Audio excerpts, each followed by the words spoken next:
இந்திய அரசியலமைப்பு topic 7 fundamental duties அடிப்படை கடமைகள் பகுதி 1. நம்ம இந்திய அரசியலமைப்புல இருக்கிற அடிப்படை கடமைகள் வந்து எதுல இருந்து எடுக்கப்பட்டது, அதோட சோர்ஸ் என்னன்னு பாத்தீங்கன்னா ரஷ்யா அரசியலமைப்புல இருந்து தான் நம்ம அடிப்படை கடமைகள் எடுக்கப்பட்டது.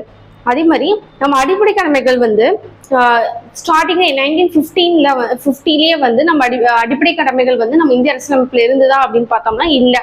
எப்ப கொண்டு வந்தாங்க அப்படின்னா 1976 42nd அமெண்ட்மெண்ட்ல, அதாவது 42வது சட்ட திருத்தம் 1976ல பகுதி 4A, அதாவது பார்ட் 4A ஆர்டிகல் 51A வந்து கொண்டு வந்திருக்காங்க. அப்பதான் ஜாயின் பண்ணாங்க. மொத்தம் எத்தனை அடிப்படை கடமைகள் இருக்குன்னு பாத்தீங்கன்னா 10 கடமைகள் சேர்க்கப்பட்டது. எப்போ? அட் த டைம் ஆஃப் 1976, அதாவது 42வது சட்ட திருத்தம் 1976ல இருக்கும் போது 10 கடமைகள் தான் இருந்தது. திரும்ப ஒரு கடமைகள் சேர்த்திருக்காங்க 11. மொத்தமா இப்ப எவ்வளவு இருக்கு?